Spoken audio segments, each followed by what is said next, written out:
Vous êtes de plus en plus nombreux à nous suivre et à participer à l'évolution de la chaîne Afrique N24, et sincèrement nous tenions à vous en remercier. Nous lisons tous vos commentaires qui enrichissent le débat et vraiment nous vous demandons de nous soutenir, en aimant les vidéos pour une large diffusion, et pour continuer à avoir une ligne éditoriale indépendante, et vous proposer de nouvelles émissions toujours de plus en plus enrichissantes. Ne restons pas passifs, soyons actifs. Merci et à bientôt. Bonjour et merci infiniment de nous retrouver encore en ce jour. Rencontre et échange, nouveau numéro. Nous allons parler de la vie politique de l'ANC, cette formation politique qui a exclu certains de ses membres, notamment de la diaspora ces derniers temps et qui fait beaucoup pour les denrées de salut. Qu'est-ce qu'il en est exactement sur mon plateau? Le porte-parole de ce parti, Monsieur Éric Dupuis, vous êtes le conseiller spécial du président Jean-Pierre Fabre. Vous avez accepté notre invitation pour expliquer davantage les écueils ou bien ce qui se passe au sein de votre formation politique. Merci de répondre à notre invitation. Merci, monsieur Wilson. Bonjour, madame, bonjour, monsieur. En effet, je suis le porte-parole de l'ANC, responsable de la communication de l'ANC et conseiller spécial du président Jean-Pierre Fabre. Voilà. C'est avec vous donc on va réfléchir sur la santé, la santé de votre formation politique, comment elle se porte au milieu des tourments de l'heure que nous connaissons. Mais avant cela, peut-être une pensée pieuse pour Patrick Lawson, décédé le 23 décembre de l'an dernier. Un vide, un grand vide pour l'ANC de soir. Vous me touchez beaucoup en vous souvenant du premier vice-président Patrick Lawson décédé et qui est en plus de cela un ami personnel. En effet, c'est un grand vide parce que Patrick Lawson a beaucoup compté dans la vie politique de notre pays.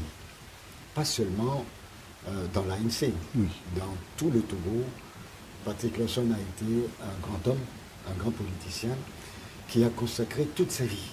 Il a consacré toute sa vie, depuis le banc de l'école jusqu'à la fin de sa vie, à la politique.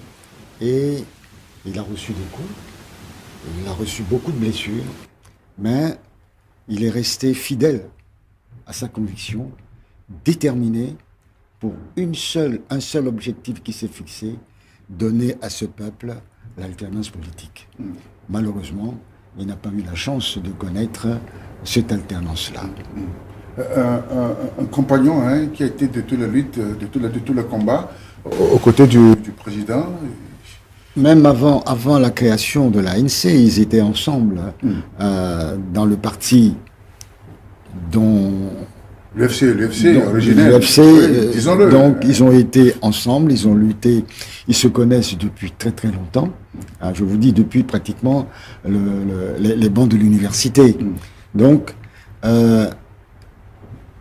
pratiquement tous les jours, nous avons une pensée pour ce grand homme.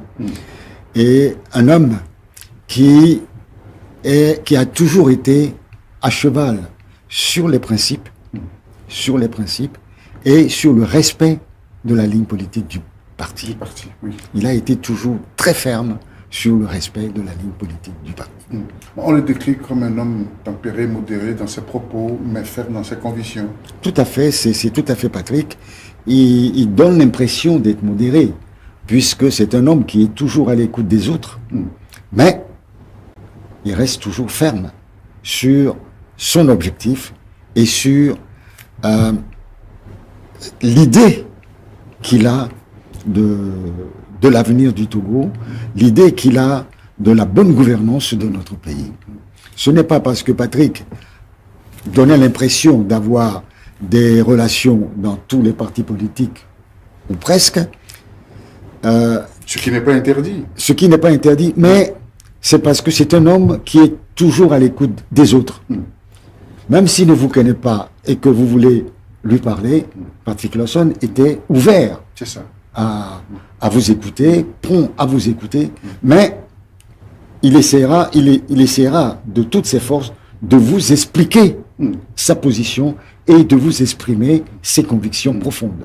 On vous l'envoie souvent à la table des négociations avec le régime. Il a souvent été aux tables des négociations, parfois même avec moi, avec Jean-Pierre, avec d'autres personnes, mais c'est moi je l'appelais un fin diplomate. C'est comme ça que je le taquinais. Je disais, Patrick, quand on dit, on va envoyer telle personne, quelqu'un à une table de négociation, on dit, ah, c'est notre diplomate, parce qu'il est assez rond, il a des propos peut-être moins virulents, pas moins virulents, moins fermes que l'aurait une autre personne, mais ça n'enlève rien à sa fermeté et à sa fidélité au parti. C'est cela. Et justement, il y a ce couac, lors de ces obsèques, c'était raison funèbre du ministre Gilbert Bahara, qui aussi a suscité pas mal de polémiques. Monsieur Dupuis. Ça, c'est un moment douloureux parce que, vous savez, les propos que le ministre Gilbert Bahara avait eus lors des obsèques de Patrick Lawson, je crois que c'était en novembre 2022, m'ont choqué. Ça m'a profondément choqué parce que je ne pouvais pas comprendre, et je ne peux toujours pas comprendre comment un homme, quel qu'il soit, puisse venir cracher sur le cercueil de quelqu'un dont on se dit ami. Quand on est ami de quelqu'un et que dans sa vie durant, on l'a aidé ou on l'a secouru, ce n'est pas devant sa dépouille mortelle qu'on vienne se glorifier des aides qu'on a pu lui apporter. D'autant plus que la personne n'est même pas à même de dire si ce que vous dites est exact ou faux. C'est une question d'éducation. Cette éducation, je ne l'ai pas reçue. Je ne veux pas dire que mon éducation, celle que j'ai reçue, est meilleure ou supérieure à celle des autres. Mais je dis qu'il est totalement inadmissible pour ma culture qu'un homme vienne cracher sur la dépouille mortelle de quelqu'un dont on se dit ami. Oui, c'était pour peut-être montrer qu'en réalité, au-delà des chapelles politiques, nous sommes tous des Togolais. On peut comprendre ça aussi comme ça, monsieur Dupuis. Mais est-ce que c'est le lieu de venir vous vanter des bienfaits ou de ce que vous avez fait à cette personne quand cette personne était en vie? Même supposons que ça soit vrai, que le régime ait aidé Patrick Lawson pour l'envoyer se faire soigner dans des hôpitaux mieux équipés qu'au Togo. Et il n'y a pas de quoi en être fier, puisque vous êtes à la tête de ce pays depuis bientôt 60 ans. Pourquoi nous n'avons pas des services hospitaliers dignes de ce nom jusqu'à aujourd'hui? Votre père a dirigé ce pays pendant des années. Vous-même, vous êtes là depuis bientôt 20 ans. Vous n'avez rien fait pour pouvoir faire soigner les Togolais chez eux. Et maintenant, vous venez reprocher à un défunt le fait que vous l'ayez aidé à aller se faire soigner dans un autre pays, notamment la France. Mais c'est une honte, c'est une ignominie. On vous appauvrit, on vient vous donner quelques sucrètes pour vous éviter de mourir. Et on vous reproche d'avoir accepté cela. Qui d'entre nous, en toute conscience, dans une situation de faiblesse absolue, de maladie grave, refuserait une main tendue si ce que M. Bahara avait dit, était vrai? Est-ce qu'on peut blâmer quelqu'un d'avoir accepté une main tendue de l'État, même si on estime que cet État est un État injuste, qui appauvrit ce pays, qui ruine ce pays? Même si c'est ça, qui sont ceux qui refuseraient une telle main tendue? Je ne sais pas. Et vous venez dans une cathédrale, devant la famille, sortir de telles abominations. Moi, j'ai honte pour lui. En fait, est-ce que c'était son intention? Son intention, à mon avis, c'est peut-être de... Non, monsieur Wilson, oui. J'ai la ferme conviction que c'était préparé. Parce que lorsqu'on préparait les obsèques de Patrick Lawson dans la famille de Souza, puisque c'est là où on se réunissait au mausolée de Pas de Souza. Un soir, le ministre d'État, ministre de l'administration territoriale, Boupessi, était venu saluer avec ses collègues. Il n'y avait pas M. Bawara.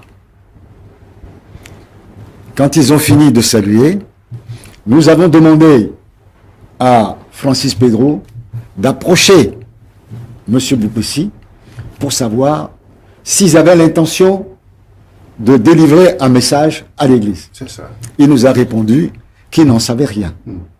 Et qu'il fallait que Francis Pedro l'appelle. Après, quelques jours après, Francis Pedro l'a appelé et il a dit que non, il n'y a rien de prévu, qu'ils ne le feront pas, parce qu'il ne faut pas qu'il y ait un précédent, dans la mesure où Patrick Lawson n'était pas ministre et n'était pas président d'une institution de la République. On en était là. On ne savait même pas s'ils allaient venir à l'église. À telle enseigne que quand on a organisé le protocole, on n'a pas tenu compte d'eux. C'est au dernier moment qu'ils sont arrivés et on a voulu les mettre à côté de nous. On a dit non, vous ne pouvez pas vous mettre à côté de l'ANC pour la simple et bonne raison que, pour la simple et bonne raison que c'est à l'église devant Dieu. Non, l'ANC était là avec toutes ses structures. Oui. Il y avait le comité politique, le bureau national, donc, et même nos femmes, on les a reléguées au 3e rang. C'est ça. Parce que, étant donné que c'est la deuxième personnalité de notre parti, il faudrait que toutes les structures soient représentées. Donc, il n'y avait pas de place. On ne pouvait pas enlever tel vice-président, tel secrétaire général pour pouvoir mettre les représentants du gouvernement. La famille a pris sur elle de faire de la place pour qu'ils s'installent à côté d'elle. Tant mieux. Et jusque-là, on ne savait pas que M. Bawara allait faire le cinéma qui nous a servi. Et quand il a pris la parole, eh bien, écoutez, on est tombé de très haut. On ne s'y attendait pas du tout. On est tombé de très haut. Mais, permettez-moi de vous dire une chose qui me tient à cœur. Puisque vous en avez parlé dans votre présentation, nos collègues de la diaspora, exclus de l'ANC, 2 semaines après, ont sorti une lettre, ont écrit une lettre. La messe était du 26 novembre, je vous disais, novembre. Le 11 décembre, ils ont envoyé une lettre au Bureau national, la lettre est là, lettre dans laquelle ils disaient, après avoir, hypocrite comme ils sont, renouvelé leurs condoléances attristées pour le décès de notre cher vice-président, ils rappellent que le discours de M. Bawara confirmerait la dérive collaborationniste du parti. Ça veut dire que ces gens-là, certainement en intelligence avec nos adversaires, savaient que de tels propos allaient être mis sur la place publique et étaient prêts à incendier la mémoire de Patrick Lawson, leur vice-président, et de salir les membres du bureau de l'ANES. Il continue la proximité coupable entre le sommet de notre parti et les barons du régime en parlant de Patrick. Et continue le cynisme politique et la trahison de la lutte. Et il conclut en demandant la démission du bureau national, la mise en place d'une cellule de crise chargée de gérer les affaires courantes, la convocation d'un congrès extraordinaire pour redéfinir une ligne politique en phase avec les aspirations du peuple togolais, l'élection d'un nouveau bureau politique, ainsi de suite. Et ça, comment vous pouvez expliquer cela? Et je vous disais tout à l'heure que parmi eux, il y avait des amis de Patrick Lawson. Parmi eux, il y avait des gens qui ont fait le déplacement de la France jusqu'ici pour aller s'incliner devant la dépouille mortelle de Patrick Lawson. Et ils sautent sur cette insulte à la mémoire de Patrick Lawson pour nous envoyer ce torchon. L'une des raisons pour lesquelles ils ont été exclus. Très bien. Vous me permettez de faire une belle transition vers cette pensée pieuse pour notre grand frère illustre défunt Patrick Losson, premier vice-président de l'ANC. Et donc d'en venir justement au motif, à ce qui se passe au sein de l'ANC, au point d'en arriver à cette exclusion de ces militants, enfin désormais les ex-militants, comme vous les appelez. Alors, que s'est-il réellement passé? Non, il s'agit des membres de l'ancien bureau fédéral Europe-Asie. La fédération Europe-Asie, depuis qu'ils sont nommés à la tête de cette fédération, vous savez, on a 3 fédérations internationales. C'est ça. La fédération Europe-Asie, la fédération Amérique et la fédération Afrique. Donc, les membres de cette fédération internationale n'ont jamais pu travailler avec les autres sections, sous-sections. Vous savez que nous avons la fédération internationale qui se trouve à Paris. Vous avez les sections qui sont les pays, section Allemagne, section Angleterre, ainsi de suite. Et vous avez les sous-sections, sous-section Paris, ainsi de suite. Donc, c'est la fédération qui devait coordonner l'activité des sections et des sous-sections. Nous avons au total 113 fédérations en tout. Et c'est comme ça que ça fonctionne partout. Moi-même, je suis président fédéral dans la commune de Golfe 2 depuis 2008. Et j'ai 10 sous-sections que je coordonne toutes les semaines. Donc, c'est le travail d'une fédération. Cette fédération n'a jamais pu fonctionner parce que toujours des problèmes de personnes. La fédération Asie-Europe. Oui. Oui. Depuis qu'on les a mis, Europe-Asie, depuis qu'on les a mis en place, ça n'a jamais fonctionné. On les a appelés, on leur a écrit. À un moment donné, ils ont commencé à envoyer des lettres peu respectueuses, insolentes au secrétaire général. On avait fait une réunion et 2 personnes étaient chargées de prendre contact avec eux pour essayer de comprendre leur motivation. Ces 2 personnes, c'est Patrick Losson et moi-même. C'est ça. J'ai appelé Bati, Gaëtan Bati, avec qui j'avais d'excellentes relations. On a discuté de longues heures et il m'a promis qu'il allait appeler le président, qu'il allait appeler le secrétaire général pour régler les problèmes, ce qu'il considérait comme problème. Patrick aurait appelé Monsieur Lucien, qui est en Angleterre, Lucien Nkali, il a appelé, ils en ont discuté, mais rien ici.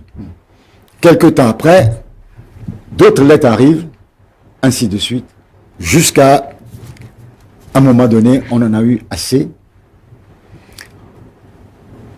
Conformément aux dispositions du règlement intérieur de notre parti, on a dissous la Fédération internationale Europe-Asie, on les a écartés et on a mis une nouvelle équipe provisoire à la place.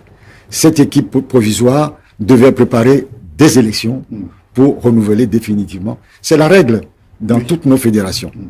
Ce qui a été fait et la nouvelle fédération fonctionne parfaitement bien. On n'a que des félicitations de leur part. Toutes les sections, sous-sections se réunissent régulièrement. On s'en félicite. Et depuis ce moment-là, c'est au départ 9, après c'est 7. Oui, on parle de G9, les groupes. Ils se sont mis dans l'idée de détruire le parti. Voilà. Sans aucun motif. Monsieur... Puisqu'ils avaient évoqué aussi dans leur motif la présidentielle de 2020. Oui. 2022.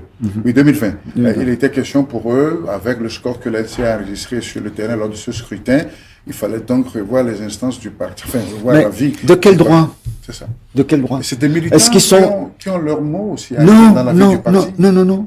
Non. Ah bon, vous ne consultez pas vos militants là-bas? Mais, vous savez, des milliers de militants, vous les consultez comment? Regroupés, bien sûr. À travers les fédérations. Oui. Or, à partir du moment où vous n'êtes plus membre d'une fédération et que vous êtes simple militant, si vous avez des doléances, vous les remontez au bureau fédéral qui le remonte au parti.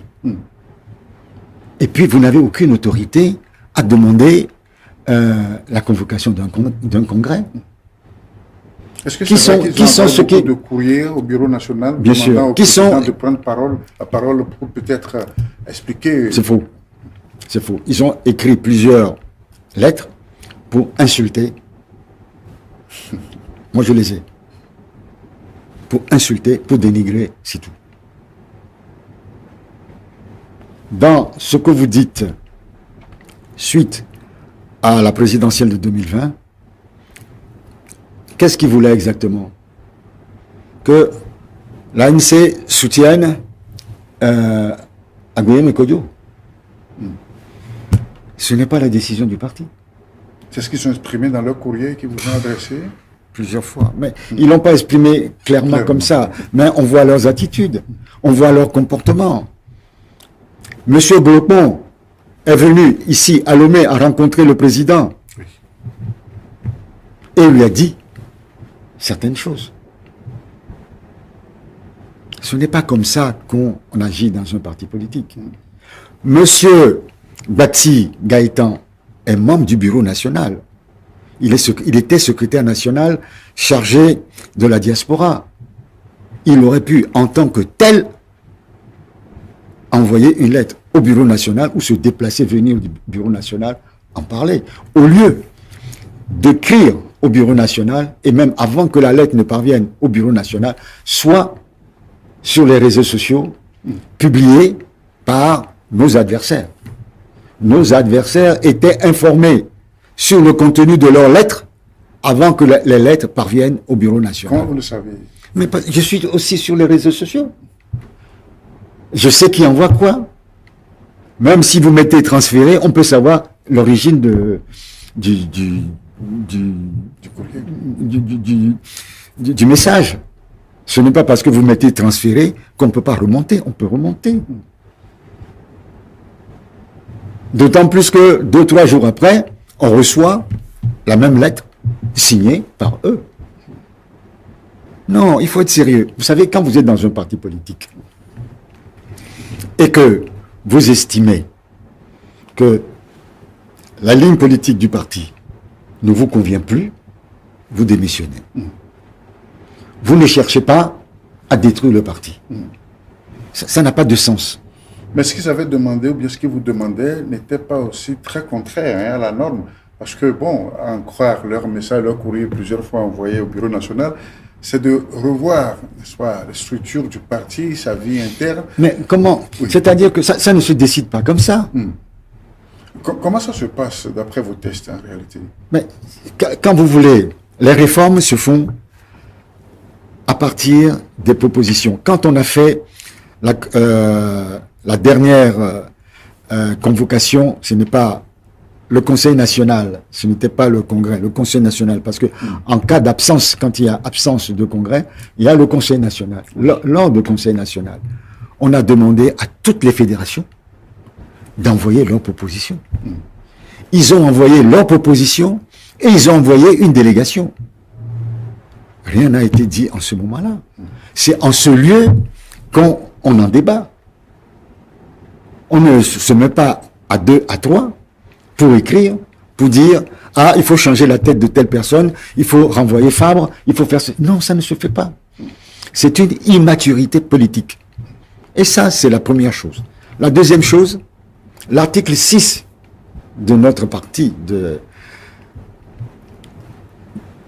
des statuts de notre parti, dit que vous ne pouvez pas être dans notre parti et avoir un regroupement à caractère politique différent du parti. Ils ont créé un regroupement ANC Courant Politique G9. C'est en violation de l'article 6. Donc, ce qui veut dire que, bon, c'est interdit d'avoir des mouvances à l'intérieur de ce n'est pas. Vous pouvez avoir des mouvances, mais vous ne pouvez pas avoir un courant ou un groupe politique à l'intérieur d'un parti politique. Aucun parti politique ne l'acceptera. Vous ne pouvez pas être dans un parti et créer un regroupement pour combattre votre parti. Non, pour susciter peut-être le débat. Non, mais le débat, ça se situe. Qui doit être constructif, forcément. Le débat se passe où? Au Bureau national. Où toutes les fédérations sont représentées. Ce n'est pas avec ça qu'on fait un débat. Vous savez, Oui. moi je suis surpris que des personnes comme ça, qui vivent en Europe, qui devraient nous donner des leçons de démocratie, se permettent de faire des choses comme ça qui sont totalement antidémocratiques. Oui, mais c'est parce que pendant longtemps, ils n'ont pas été écoutés, n'ont pas été entendus, ou les demandes n'ont pas été prises en compte. Je ne vous suis pas. Oui, parce qu'on les a aussi suivis sur les motifs qui les ont poussés, Oui. n'est-ce pas, à vous écrire, c'est qu'ils n'ont pas eu de répondant direct, n'est-ce pas, au moment opportun pour pouvoir... Je vous ai dit tout à l'heure que moi j'ai discuté à plusieurs reprises avec M. Bati. On a répondu à leurs lettres. C'est ça. On les a écoutés. Ils ont été reçus par le président quand ils sont arrivés. Est-ce qu'ils sont arrivés, ils ont demandé... Voilà, est-ce qu'ils sont arrivés? Non, non. Il y a monsieur Groupement qui est arrivé, qui a demandé à être reçu par le président. Il a été reçu par le président. C'est ça. C'est tout.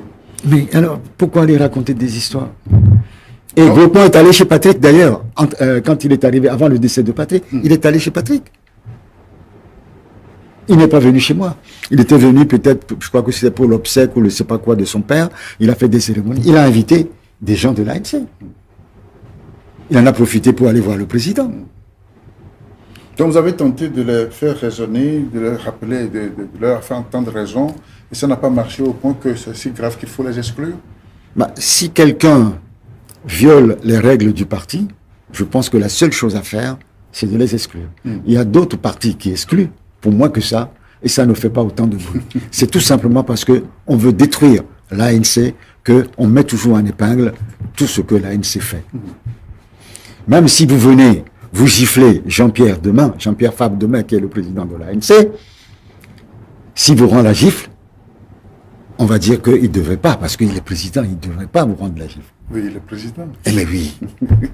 Hein? Quand vous venez, vous voulez torpiller le parti, vous voulez casser le parti, tout le monde le sait, on en a la preuve.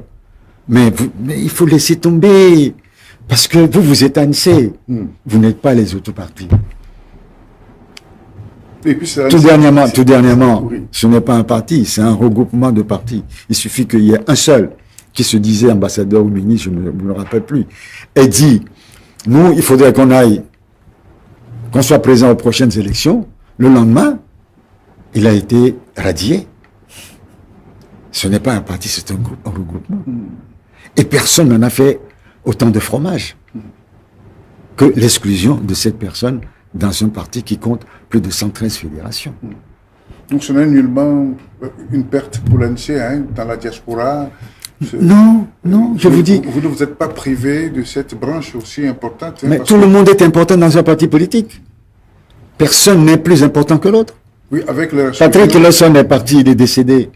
Mais le parti fonctionne. Malgré la peine, malgré le vide qu'il laisse, le parti fonctionne.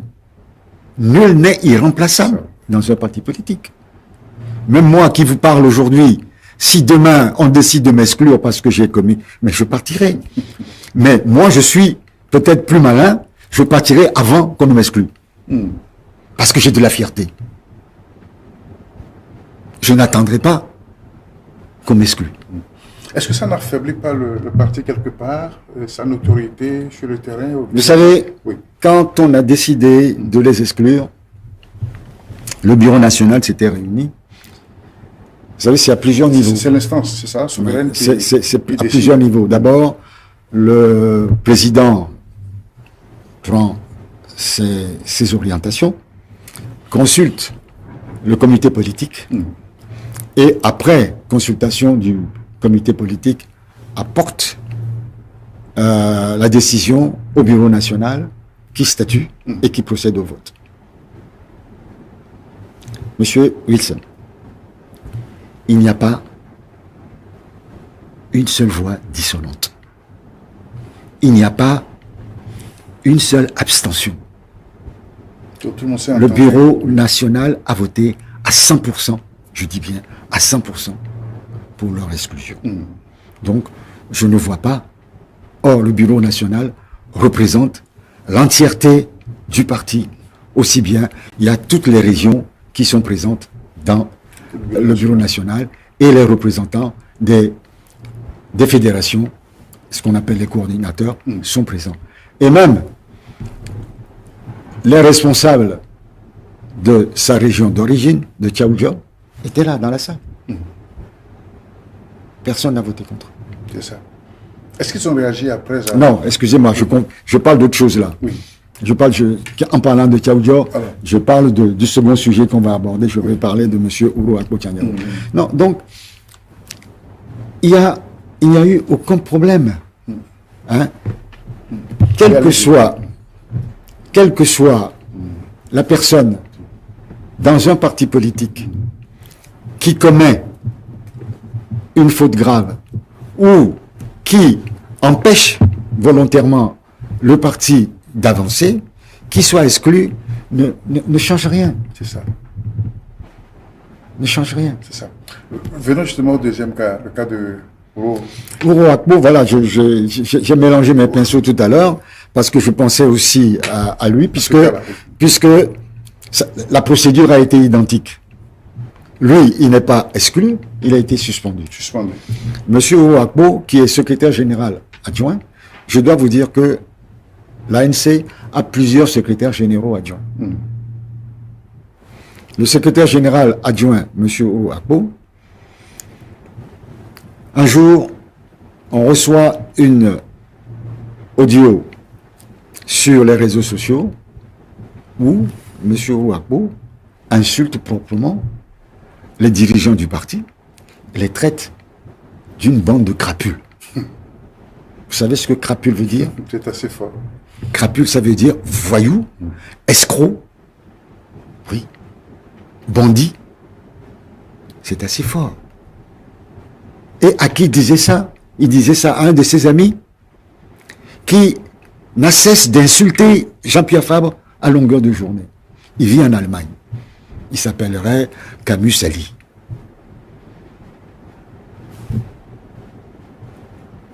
La question lui a été posée par Isabelle Améganvi, vice-présidente. Il lui a répondu qu'il n'acceptait pas les provocations.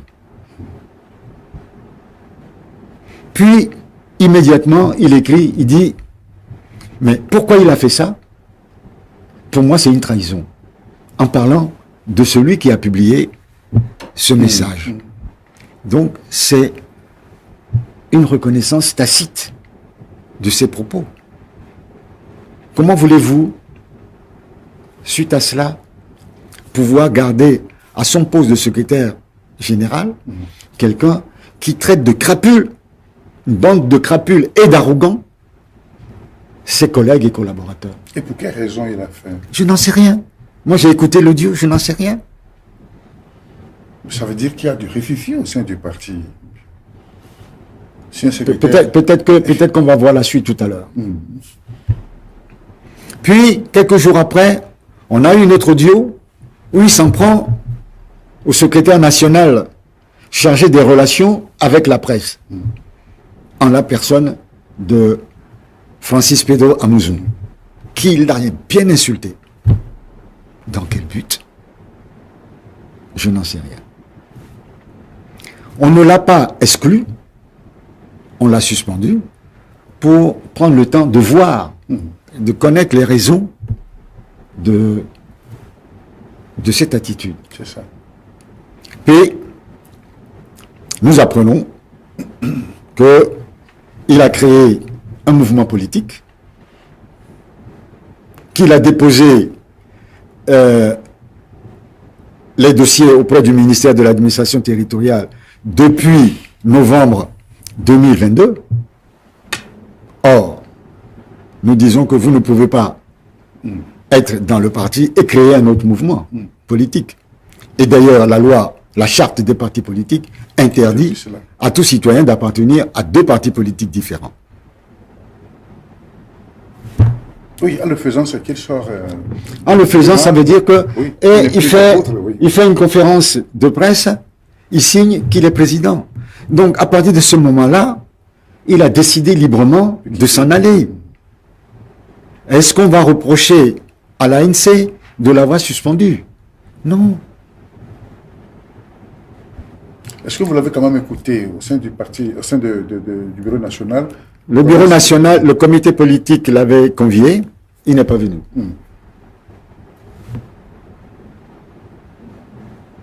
C'est ça. Donc, vous savez, dans un parti politique digne de ce nom, il y a des règles. Dans toute association, il y a des règles. Ce qu'on appelle le règlement intérieur, les statuts, tout le monde doit les respecter. Si vous ne les respectez pas, soit vous démissionnez, soit on vous prie de partir. Il n'y a rien de méchant. Moi, demain, je lèverai dans la rue, on va se saluer, on va discuter. On est des hommes, on n'est pas des ennemis. Mais nous disons que nous ne pouvons plus cheminer ensemble. C'est cela.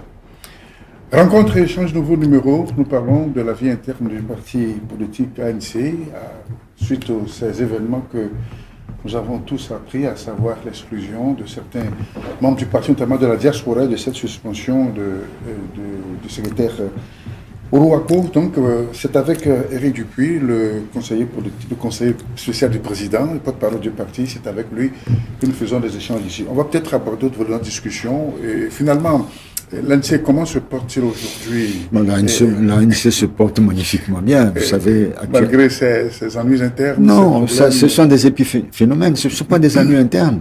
Vous savez, pour l'ANC, bon, le problème est réglé. C'est tranché. C'est tranché, c'est réglé, c'est fini. On ne peut plus les récupérer. Hein, mais pourquoi vouloir les récupérer? Pourquoi vous voulez récupérer? Vous savez, quand vous avez un plateau de fruits mûrs, et qu'il y a un fruit qui commence à pourrir, si vous le gardez dans le plateau, ça va contaminer les autres. C'est ça. Donc il vaut mieux que cela s'arrête et que chacun prenne son chemin. C'est pas plus difficile que ça. L'ANC continue son travail et actuellement nous préparons les prochaines élections parce que nous l'avons dit et nous l'avons répété, nous serons présents aux prochaines consultations électorales tout à l'heure, oui. Et nous préparons déjà nos populations à aller s'inscrire massivement le moment venu. C'est ça. Tout à fait. Parlons-en, puisqu'on a constaté ces derniers temps que les activités politiques sont un peu envaheuses. Hein. Alors comment renaître et comment donc relancer, comme vous le dites, n'est-ce pas, vos activités politiques, hein, vous savez, elles sont merveilleuses parce que le régime le veut bien. Vous savez, quand pendant 2 ans, on vous empêche de faire des meetings, on vous empêche d'aller à l'intérieur du pays, tout simplement parce que à cause de la Covid, hein, pendant 2 ans, à cause de la Covid, vous ne pouvez pas vous réunir, vous ne pouvez pas faire ceci, vous ne pouvez pas faire cela.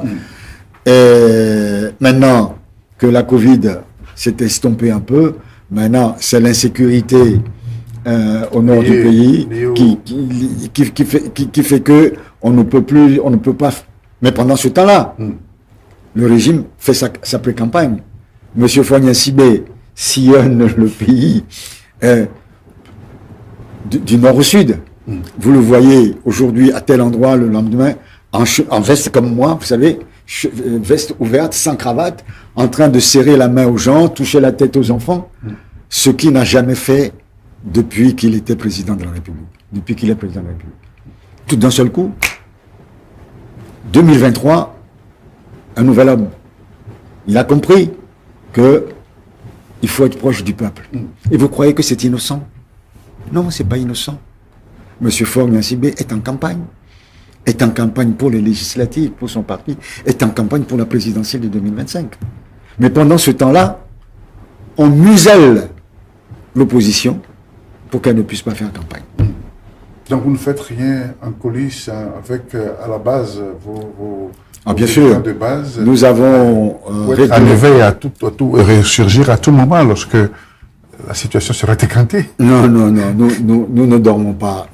Nous avons déjà fait pratiquement tout le tour du Togo 2 fois ou 3 fois depuis l'année dernière par un groupe par des petits groupes, même où Akbo Tchaniaou faisait partie de ce groupe-là.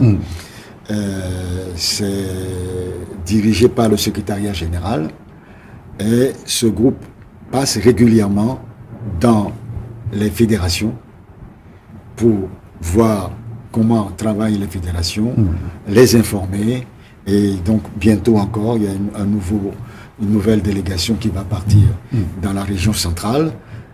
Voilà, on a fait pratiquement tout le tour, on va recommencer encore et préparer une tournée du président national à l'intérieur du pays. C'est ça. Donc ça veut dire que, vous l'avez dit, laissez pendant part aux prochaines consultations électorales, les régionales qui s'annoncent aussi.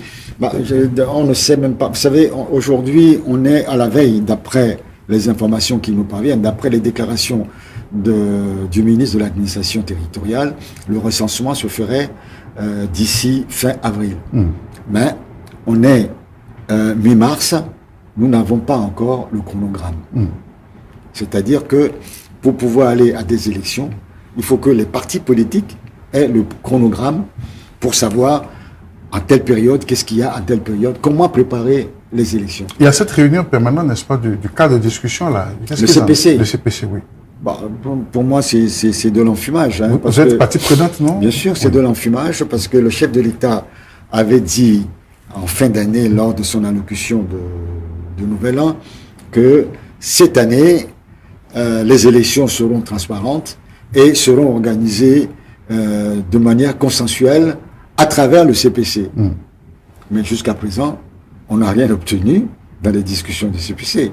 Il n'y a eu aucun accord. Les accords qu'on avait obtenus lors des réunions de la CNAP ne sont toujours pas appliqués. Nous avions demandé de revoir le redécoupage électoral. Ce n'est toujours pas fait. Alors on se demande quand est-ce que les élections auront réellement lieu. J'apprenais pas plus tard qu'hier qu'on va vers le couplage des deux consultations électorales. C'est-à-dire faire les deux en même temps. Mais au moins, parlez-en à ceux qui vont prendre part à ces élections. Informez-les. Nous, partis politiques, nous devons nous organiser aussi. Il n'y a pas que le RPT Unir qui doit s'organiser. Hein? Si c'est deux élections séparées, nous devons savoir quand est-ce qu'il y a les élections. Ça coûte cher, des élections. Absolument. Il faut mobiliser des candidats, il faut mobiliser des gens pour les CLC, il faut mobiliser des gens pour les bureaux de vote. C'est des milliers de personnes qu'il faut mobiliser. Vous ne dites rien, mais vous savez. Et vous n'avez pas besoin, vous n'avez pas de soucis pécuniaires. Nous, on a des soucis pécuniaires. Vous prenez l'argent de l'État pour organiser vos élections. Vous n'avez pas de soucis pour ça. Nous, pour financer ceux qui vont nous représenter dans les bureaux de vote ou dans les centres de liste et cartes, c'est nous qui allons les payer. Mais vous ne nous donnez pas d'informations. Si ce que le ministre dit est exact, c'est-à-dire d'ici la fin avril, il va y avoir le recensement, nous sommes aujourd'hui le 17. Le 17, oui. 18, oui. Nous n'en savons rien. Nous n'en savons rien. Le 17, le 18, nous n'en savons rien. On va nous le dire peut-être le 15 avril, débrouillez-vous, ça va être la course. Voilà, c'est ce que moi j'appelle, excusez-moi le terme, monsieur Wilson, c'est un foutage de gueule. On se moque des partis politiques, on se moque des populations togolaises. Hein? On veut donner l'impression à l'opinion internationale que les élections se passent bon an mal an de manière transparente, mais en réalité, tout est fait pour favoriser la fraude. Pendant ce temps, certains partis politiques déjà qui font en guillemets leur rentrée politique, on a vu l'FDR, on a vu la CDPA, et on attend l'ANC. Oh, peut-être, si je vous disais qu'elle est déjà faite la rentrée politique, qu'est-ce que vous allez me dire? Parce que la rentrée politique, c'est un nom qu'on donne à une activité. C'est ça. Nous, ça fait longtemps. Nous sommes toujours en activité. Hein? Moi qui suis devant vous, pas plus tard que ce matin, j'ai travaillé de 9h jusqu'à 12h30. Je suis passé chez moi me changer pour venir ici. Je présidais la grande commission des affaires électorales où tous ces problèmes-là sont abordés. C'est ça. Nous, c'est une grosse machine, l'ANC. L'ANC est un parti qui est très structuré, où chacun a ses responsabilités bien déterminées. Donc pas de boycott de ce scrutin, hein, quel que Nous soit... n'avons jamais dit que nous Oui. allons boycotter un Oui, scrutin. la dernière législative, hein, vous n'étiez pas... Non, c'était dans un cadre différent. Nous étions à la C14. Oui. Et quand on était à la C14, on discutait avec le régime à travers la CEDEAO. La CEDEAO nous a donné des garanties qu'elle n'a pas respectées. Quand on était à Conakry, le président guinéen nous avait assuré que la CENI serait 50% opposition, 50% parti au pouvoir. Et que le président serait choisi à l'extérieur.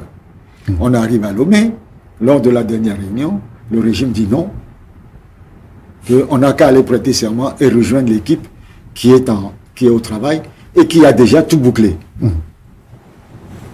On était à 2 jours du début du recensement. On a dit, mais si vous voulez qu'on vous rejoigne, repoussez la date du recensement, travaillons ensemble pour que nos représentants au sein de la CENI s'imprègnent de ce que vous avez fait, éventuellement les corriger avant d'aller plus loin. Ils ont dit non, c'est à prendre ou à laisser. On a dit on laisse. Ce n'est pas l'ANC, c'est la C14 qui a décidé de ne pas y aller. C'est ça. Vous le regrettez? Pourquoi non? Non, je ne suis pas un homme à regretter, c'est un acte politique. Que vous assumez? Mais on assume avec courage. Même si les conséquences ont été rudes pour l'ANC, parce qu'il ne faut pas oublier qu'à l'époque, l'ANC avait plus de 18 députés à l'Assemblée nationale, et qu'aujourd'hui, on se retrouve avec 0. C'est un grand revers. C'est pas un revers, c'est les conséquences d'une décision politique. Oui. Il faut les assumer. C'est ça. En revanche, vous avez pris part au local, hein, et vous avez votre président qui est maire, hein, dans la commune du Golfe 4. On a pris part au local, mais vous savez, l'ANC, on est dans une situation au Togo aujourd'hui où l'adversaire des partis politiques n'est plus le régime en face. C'est l'ANC qui est l'adversaire de tous. C'est malheureux à dire, mais c'est comme ça. C'est un constat que vous avez fait ou bien c'est une réalité que vous c'est vivez? une réalité. C'est une réalité. Vous savez, dans un pays normal, quand on fonctionne normalement, quelqu'un qui a travaillé... En politique, vous êtes éligible quand vous avez travaillé pour vous faire accepter par les populations comme quelqu'un qui est apte à porter votre espoir, à porter vos exigences. Monsieur Jean-Pierre Fabre a travaillé toute sa vie pour asseoir son image du nord au sud. Vous allez dans n'importe quel village aujourd'hui, vous allez au cours primaire, vous demandez à un enfant de 10 ans de vous donner 2 noms d'hommes politiques togolais, ils vont vous dire le nom du président de la République, ce qui est normal, Faure Gnassingbé, et ils vont vous dire Jean-Pierre Fabre. Je vous dis du nord au sud. Vous avez fait une étude là-dessus? Mais j'ai fait le tour du Togo au moins une centaine de fois. Quand on arrive dans les villages, Fabre, mais c'est comme ça. Alors, cette image-là existe. Au lieu de la protéger, au lieu de lui donner la possibilité de capter les voix, vous voulez la mettre de côté et créer une autre image. C'est possible. Mais vous allez mettre 20 ans pour l'asseoir. Pendant ces 20 ans-là, vous favorisez qui? Le régime qui est en place. Donc quand vous détruisez l'image de quelqu'un qui est rentré dans la conscience collective pour mettre quelqu'un d'autre à la place, vous allez mettre 20 ans pour créer une autre image, pour remplacer cette personne-là. Et pendant ces 20 ans, vous faites quoi? Vous soutenez le régime que nous combattons. Donc cette guerre interne, hein, au sein de l'opposition existe toujours? C'est même pas une guerre interne. C'est que il y a, je sais pas, on veut détruire celui qui est capable de faire. Je sais pas, c'est une mentalité que moi je ne comprends pas. Moi, si je sais que vous pouvez m'aider à obtenir, je vous soutiendrai. Je ne vais pas vouloir... On peut faire aussi l'inverse, hein. Chaque fois aussi peut aider d'autres aussi à émerger.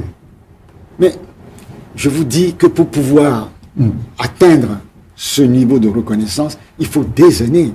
Même si Fab veut vous aider, en 2 ans, vous n'allez pas obtenir ce qu'il a obtenu. Il faut au moins 10 ans, 20 ans. C'est comme ça.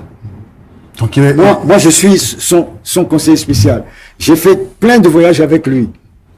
Mais je peux vous dire que les gens ne connaissent pas Éric Dupuy. Ils ne connaissent pas le nom.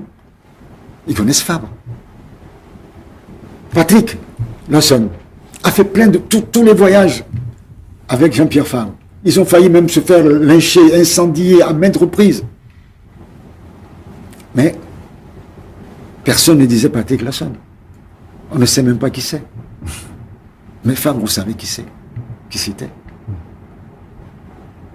C'est ça la réalité. Et ça lui a valu la commune du Golfe 4. Oui, mais ça lui a valu la commune du Golfe 4, où il fait d'ailleurs un travail fort intéressant. Mais ce n'est pas suffisant. C'est-à-dire qu'il a une envergure d'homme politique. Vous savez, moi je n'ai jamais été candidat aux législatives. Depuis que je suis à l'ANC, depuis que j'étais à l'UFC. Ce n'est pas parce qu'on a refusé ma candidature, c'est parce que je n'ai pas voulu. Et quand on me demandait, mais Éric, pourquoi? Je dis, parce que je préfère diriger une mairie plutôt que des députés. Je me suis porté candidat en 2019 à la mairie de Golfe 2 parce qu'il y avait une question de date de naissance sur les dates de naissance d'un de mes colistiers. Nous avons été balayés. Or, d'autres personnes étaient, étaient dans la même situation. Leur destin a été sauvé. La mienne a été rejetée.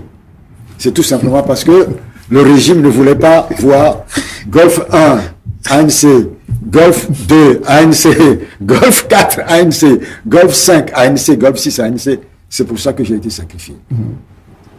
C'est tout. Tiens, on n'a pas toutes les preuves. Voilà. Merci beaucoup, M. Éric Dupuy, pour ce tour d'horizon de ces questions. Au-delà de votre parti politique, on est allé aussi sur le terrain national pour parler de ces élections qui s'annoncent et dont on ne connaît toujours pas les dates. Les dates, non. N'est-ce pas? Mais voilà, amis téléspectateurs, cette émission, cet entretien tire à sa fin. Avez-vous encore un mot à dire? Non, pas. D'abord, vous remercier. Oui, vous merci. remercier pour l'invitation. Ça fait un moment qu'on ne s'est pas rencontrés sur votre plateau. Nous ne connaissons pas encore la date des recensements. Il faut commencer par là. En 2017, 2018, nous avions demandé aux populations de ne pas aller s'inscrire dans le cadre de la C14. Et là, ça nous a fait beaucoup de tort. Et on l'a vu en 2019 et en 2020. Parce que quand on voit les résultats des locales et de la présidentielle, on constate un fort taux d'abstention. Ce fort taux d'abstention est dû à 2 facteurs. L'intrusion de Monseigneur Kodjo dans le débat politique, qui a découragé plus d'un. Ils ne se sont pas déplacés.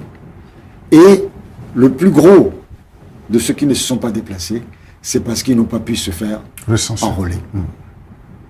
Même moi, quand à la veille des locales, je suis allé me faire recenser à l'école Moubati de Golfe 2, j'ai mis plus de 3 heures pour me faire recenser.